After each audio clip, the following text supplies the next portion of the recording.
وقال لقد كان لكم في رسول الله أسوة حسنة صدق الله العظيم. بزرگان محترم عزیز ساتھیو، پچھلی جمعہ یہ بات آئی تھی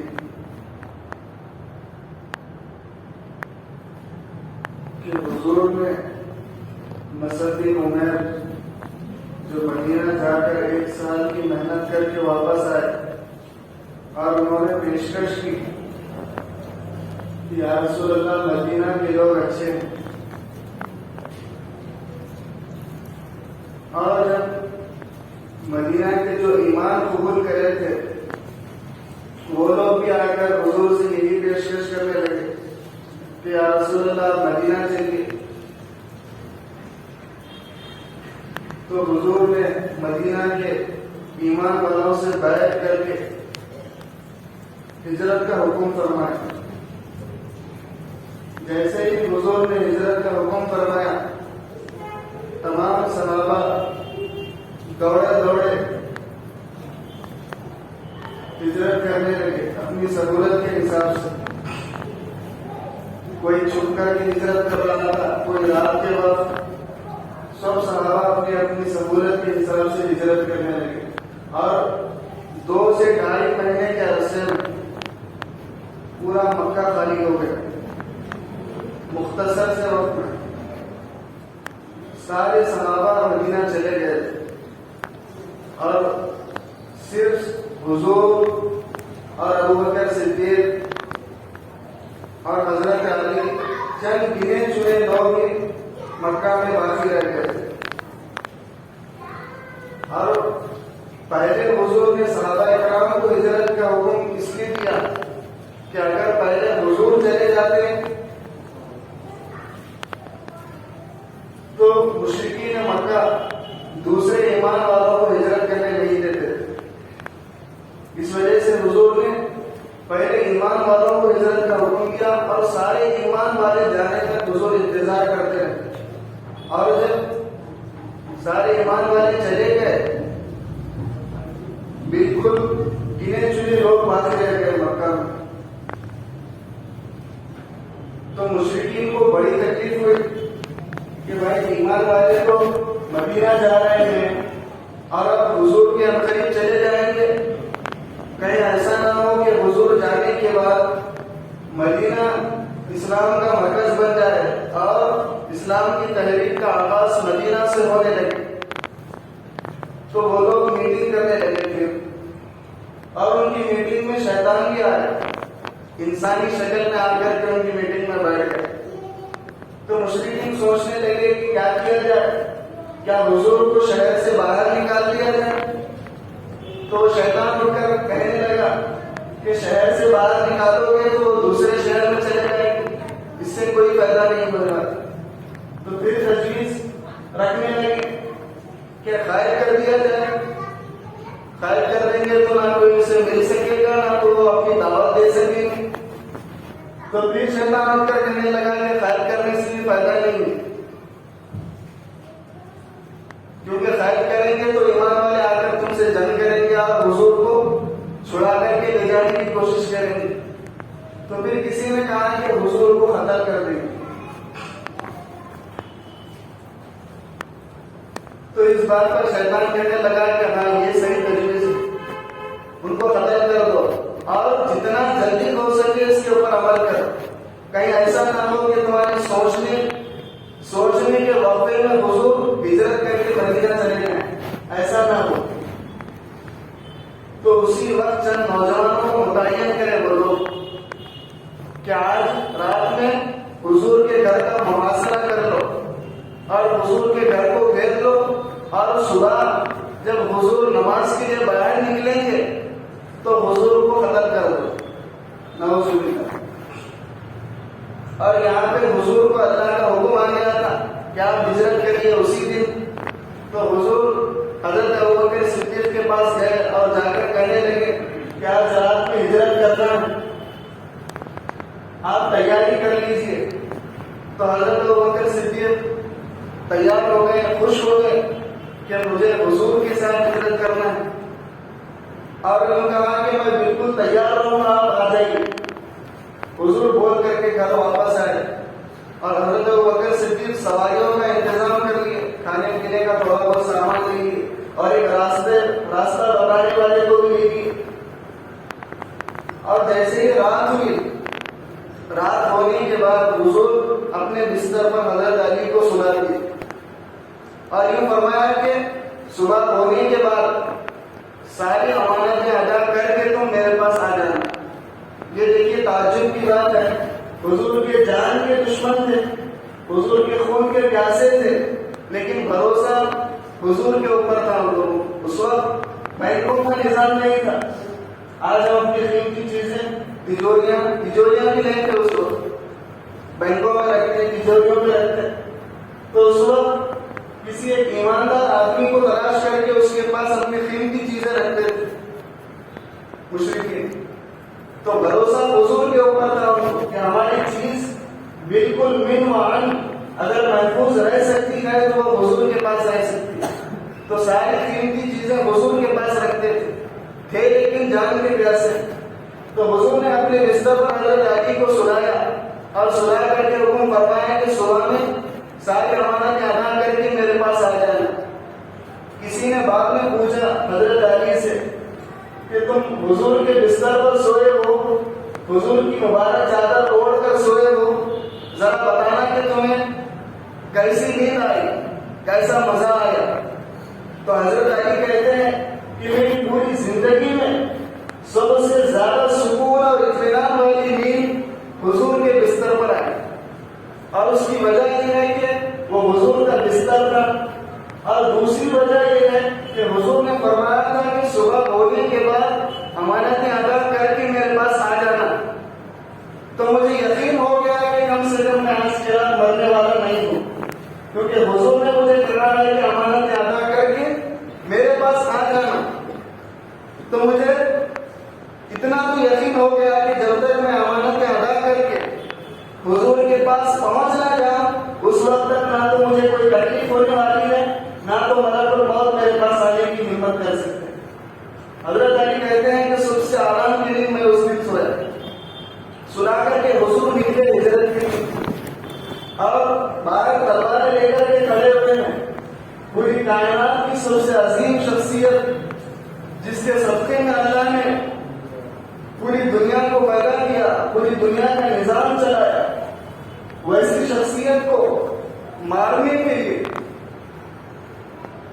مشرکین باہر ننگی تلواروں کے ساتھ کھڑے رہے, اور حضور مٹھی میں کچھ مٹی کیے اور لے کر کے سورہ یاسین کی آیتیں تلاوت کرنے لگے. حضور وجعلنا من بين أيديهم سدا ومن خلفهم سدا فأغشيناهم فهم لا يبصرون. یہ آیتیں پڑھ کر کے حضور نے مٹی کو ان کے اوپر پھینک دیا, اور پھینکنے کے بعد حضور ان کے سامنے سے گزر گئے, لیکن کسی کو نظر نہیں آئے. حضور وہاں سے نکل گئے, نکل کر کے ابوبکر صدیق کے پاس گئے. جاتے ہی ابوبکر صدیق لپک کر کے باہر آئے, اور آ کر کے حضور سے کہنے لگے یا رسول اللہ آپ کو کوئی تکلیف تو نہیں ہوئی؟ حضور نے کہا کہ نہیں کوئی تکلیف. تو وہاں سے سفر کرنے لگے ہجرت کا, اور پلان بنائے تھے ہجرت کے لیے کہ پہلے غار ثور میں جائیں گے, وہاں پر 3 دن قیام کریں گے, اور اس کے بعد وہاں سے مدینہ کا سفر کریں گے. اگر ہم ڈائریکٹ مدینہ کے سفر پر نکل جائے تو مشرکین ہو سکتا ہے انہوں نے پیچھے آنا اور انہیں پکڑے. تو یہ حکمت کے ساتھ سفر کی تدبیر کی گئی, اور پہلے غار ثور میں پہنچے. حضرت ابوبکر صدیق اور حضور دونوں پہنچے, غار ثور میں پناہ لے لی, اور یہاں پر صبح ہو گئی. یہ لوگ انتظار میں کھڑے ہوئے ہیں کہ حضور باہر آئے تو مار دیں, گردن اڑا دیں. تو کسی نے کہا, بعض حضرات نے کہا کہ جو شیطان میٹنگ میں مشورہ دیا تھا کہ حضور کو قتل کرنا چاہیے، وہی انسان کی شکل میں آ کر کہنے لگا کہ کیا ہوا، کس لیے یہاں پر کھڑے ہو؟ تو وہ لوگ کہنے لگے کہ آج قتل کرنا ہے محمد۔ تو شیطان کہنے لگا ارے عقل کے اندھوں، تمہارے سامنے سے وہ چلے گئے، تمہیں نظر نہیں آیا؟ تو وہ کہنے لگے کہ کوئی نہیں گزرا یہاں سے، ہم تو برابر پہرا دے رہے ہیں، برابر یہیں پر کھڑے ہوئے راہ سے۔ تو کہنے لگا کہ جا کر اندر دیکھو۔ تو جب اس کی بات پر وہ لوگ اندر گئے اور جا کر دیکھنے لگے اور چادر اٹھا کر کے دیکھا تو حضرت علی سوئے ہوئے، پریشان ہو گئے کہ ایسا کیسا ہو سکتا، حضرت علی کے ساتھ بدتمیزی کرے، مار پیٹ کرے۔ بہرحال حضرت علی بولے مجھے نہیں معلوم، میں تو یہاں پر سویا ہوا ہوں، حضور کہاں ہے مجھے نہیں معلوم۔ تو وہاں حضرت ابوبکر صدیق کے گھر پر گئے اور وہاں پر پوچھا ان کی بیٹی سے، حضرت اسماء سے، کہ بتاؤ حضور کہاں پر ہے؟ تو انہوں نے عورت ہونے کے باوجود ان کی گالیوں کو سنا، ان کی مار کھائے، تماچے کھائے، لیکن اب سچائی کو بیان نہیں کیا، تکلیف کو برداشت کر لیا، لیکن بتایا نہیں کہ حضور کہاں پر ہے۔ یوں کہا کہ مجھے نہیں معلوم۔ ابو جہل اتنی زور سے ان کو تماچا مارا کہ ان کا کان پھٹ گیا، خون بہنے لگا، برداشت کر لیا لیکن بتایا نہیں کہ حضور کہاں پر ہے۔ تو پھر مشرکین کے جو بڑے تھے وہ سوچنے لگے کہ کہیں ایسا نہ ہو کہ کوئی حضور کو چھپا رہا ہو، اس لیے لالچ دی جائے۔ تو انہوں نے ایک ترکیب کی اور یہ اعلان کیا کہ جو آدمی حضرت ابوبکر صدیق کو لا لے یا پھر دونوں کو لا لے، اگر ایک کو لائے گا تو اس کو 100 سر اونٹ دیے جائیں گے، 2 جنوں کو لائے گا تو 200 سر اونٹ دیے جائیں گے۔ لالچ دینے لگے کہ کہیں کوئی آدمی دیکھ کر بھی بات چھپا رہا ہو، ایسا نہ ہو، لالچ کی وجہ سے پھسل جائے اور آ کر کے بتا دے کہ حضور فلانی جگہ پر ہیں۔ تو جیسے یہ اعلان کرنا تھا، سارے لوگ ترس میں، لالچ میں حضور کو تلاش کرنے لگے، پورے مکہ میں پھیل گئے، کونے کونے میں پھیل گئے، اور حضور اور حضرت ابوبکر صدیق غار ثور میں آرام کر رہے تھے۔ جیسے ہی غار میں داخل ہوئے تو مکڑی نے جالا تن دیا، تو ایک جماعت وہاں پر بھی پہنچ گئی، کیونکہ حضور گوشہ نشینی اختیار کرتے تھے نبوت سے پہلے، جا کر کے غار میں عبادتیں کرتے تھے اور یہ مکہ والوں کو معلوم تھا۔ تو وہ لوگ سوچے کہ کہیں غار میں نہ ہو، تو غار کے سامنے پہنچ گئے۔ تو غار کے سامنے جب پہنچے تو ابوبکر صدیق دیکھ کر کہنے لگے یا رسول اللہ یہ تو یہاں تک پہنچ گئے، اگر غلطی سے بھی وہ لوگ نیچے دیکھ لے تو ہم دونوں کی گردن اڑا دیں گے۔ تو حضور کا ایمان دیکھیے کتنا مضبوط ہے۔ ایمان اصل میں یہ چیز ہے میرے بھائی کہ حالات اپنے مخالف ہو جائیں تب اللہ کی ذات پر یقین رہنا، بھروسہ رہنا، یہ اصل ایمان ہے۔ حالات اپنے موافق ہیں تب تو اللہ کے اوپر بھروسہ کرنا، یقین کرنا، یہ تو آدمی کی عادت ہے، یہ ایمان نہیں ہے۔ حضور نے کہا لا تحزن ان اللہ معنا، گھبراؤ نہیں، اللہ ہمارے ساتھ۔ دیکھ رہے ہیں سامنے اپنی موت کو، لیکن اللہ کی ذات پر یہ یقین کافی تھا حضور کو، کہ بھروسہ تھا کہ اللہ تعالیٰ ہماری مدد کریں گے۔ تو حالات کو اپنے خلاف ہوتے ہوئے بھی اللہ کی ذات پر بھروسہ کرنا یہ اصل ایمان ہے۔ تو حضور نے اسی وقت وہی بات کہی تو ابوبکر صدیق کو اطمینان ہو گیا اور کچھ لوگ آگے بڑھنے بھی لگے غار کی طرف۔ تو کسی نے کہا کہ بھائی سامنے زیادہ نظر نہیں آتا، اگر وہ لوگ غار میں ہوتے تو زیادہ پھوٹ جاتا تھا۔ وہ اس کو ایسی بات کہہ کر کے پلٹا کر کے لے کر چلے گئے، بلکہ اللہ نے ان کو پلٹا دیا، پلٹ کر کے واپس چلے گئے اور جا کر کہنے لگے کہ حضور تو چلے گئے ہیں۔ لیکن ایک تھا بڑا ہوشیار آدمی، سراقہ بن مالک اس کا نام تھا، وہ مدینے کے راستے میں چھپ کر کے بیٹھ گیا اور اس کو یقین تھا کہ حضور لام والا کسی جگہ چھپے ہوئے ہیں، کچھ دن کے بعد ضرور حضور ہجرت کے لیے نکلیں گے۔ تو مدینہ کے راستے میں ایک جگہ چھپ کر کے بیٹھ گیا۔ یہ صحابی ہے، بعد میں ان کو ایمان کی دولت سے اللہ تعالیٰ نے سرفراز کیا، چھپ کر کے بیٹھ گئے۔ تو حضور اپنے پلان کے مطابق 3 دن کے بعد جب نکلے تو سراقہ دیکھا کہ حضور آ رہے ہیں، تو حضور کے اوپر حملہ کرنے کے لیے آگے بڑھا۔ تو حضور نے اللہ تعالیٰ سے دعا کی، اپنی حفاظت کی۔ جیسے حضور نے دعا کی تو اللہ تعالیٰ نے اس کو زمین میں دھسا دیا، اس کے جانور کے ساتھ، سواری کے ساتھ آدھا زمین میں دھس گیا۔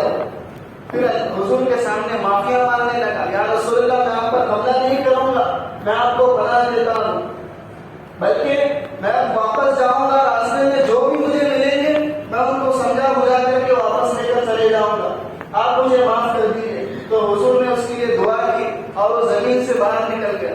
نکلنے کے بعد حضور کے پاس آیا اور آ کر کہنے لگا، یا رسول اللہ مجھے بھروسہ ہے کہ آپ مدینہ جائیں گے اور اپنی طاقت کو مضبوط کریں گے اور اپنی فوج تیار کریں گے اور مکہ پر چڑھائی کریں گے، اور مجھے یقین ہے 100% کہ مکہ آپ کے ہاتھ میں آئے گی۔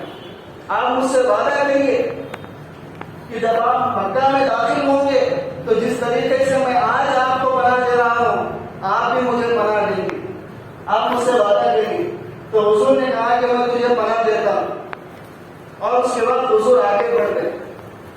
آگے بڑھنے کے بعد ایک بابر نامی ایک خاتون تھی مدینہ کے راستے میں، جو مدینہ کا اصل راستہ تھا وہاں سے حضور نے سفر نہیں کیا بلکہ ایک شارٹ کٹ راستہ دوسرے راستے سے حضور نے سفر کیا، اور راستے میں جو بھی ملتا حضور اس کو دعوت دیتے جاتے۔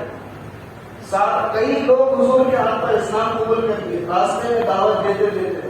بعض حضرات نے کہا کہ 80 گھرانوں نے اسلام قبول کیا، صرف مکہ سے مدینہ کے راستے میں حضور نے 80 گھرانوں کو دعوت دیا اور 80 گھرانوں نے اسلام کی دعوت کو قبول کیا۔ تو ایک بابر نامی خاتون تھی، وہ راستے میں آنے جانے والوں کو پانی پلاتی، کچھ بھی ان کو ضرورت ہوتی تو ان کی مدد کرتی تھی۔ تو حضور وہاں پر ٹھہرے، اس کے پاس آ کر پوچھنے لگے کہ کچھ کھانے کے لیے ہے؟ تو بابر کہنے لگی کہ کھانے کے لیے میرے پاس کچھ نہیں۔ تو دیکھا اس کے پاس، حضور نے نظر پڑی کہ ایک بکری اس کے پاس کھڑی ہوئی تھی۔ حضور نے پوچھا کہ یہ بکری کس کی ہے؟ تو بابر کہنے لگی کہ بکری تو میری ہے لیکن ہے بیمار، نہ تو چل سکتی ہے نہ تو دودھ دیتی ہے، کچھ بھی نہیں کر سکتی، بیمار بکری ہے۔ تو حضور نے اس سے اجازت چاہی کہ اگر آپ اجازت دو تو میں اس سے دودھ نکال لوں۔ تو وہ کہنے لگی کہ آپ کی مرضی ہے، آپ نکال لیجیے اگر نکال سکتے ہیں۔ تو حضور آگے بڑھے اور بسم اللہ کہہ کر حضور نے ہاتھ لگایا اس کے تھن کو۔ جیسے ہی حضور نے ہاتھ لگایا تھنوں میں دودھ ایسا بھر گیا کہ پورے حضور کے ساتھی سیر ہو کر کے اس دودھ کو نوش فرمایا۔ پیالہ بنایا حضور نے، دودھ نکالتے جاتے سارے لوگوں کو حضور نے دودھ پلایا، اور آخر میں پیالہ بھر کر کے اسے بھی دیا کہ تم بھی اس کو پی لو، اور حضور وہاں سے آگے نکل گئے۔ یہ بابر اور ان کے شوہر بھی بعد میں اسلام میں داخل ہوئے۔ ان کے شوہر جب گھر کو آئے تو انہوں نے سارا ماجرا سنایا، سارا واقعہ سنا، تو ان کے شوہر کو طلب ہوئی کہ یہ واقعہ میں سچی نبی ہے، تو دونوں مل کر مدینہ ہجرت کر کے جا کے یہ بھی لوگ اسلام میں داخل ہو گئے۔ حضور وہاں سے نکلے تو مسجد قباء میں پہنچے۔ یہ اصل میں قباء ایک مقام کا نام ہے۔ وہاں پر جا کر حضور سب سے پہلے اسلام کی سب سے پہلی مسجد قباء کو تعمیر کیا۔ یہ اس مقام کی وجہ سے مسجد کا نام بھی مسجد قباء پڑ گیا۔ اصل میں یہ ایک مقام کا، ایک جگہ کا نام ہے قباء۔ وہاں پر جا کر حضور نے مسجد کی تعمیر کی اور خود حضور مزدوروں کی طرح کام کیا، پتھر اٹھا کر کے لایا اپنے کندھے پر، اور مٹھی کو اٹھا کر کے لایا، گاڑا بنایا، پورا مزدوروں کی طرح حضور نے کام کیا صحابہ اکرام کے ساتھ، اور مسجد کو تعمیر کر دیا۔ اور اس مسجد سے حضور کو اتنی محبت تھی کہ حضور ہفتے میں کم از کم ایک مرتبہ تو اس مسجد کو پیدل آتے تھے۔ یہ مدینہ سے 5-6 کلومیٹر کے فاصلے پر ہے۔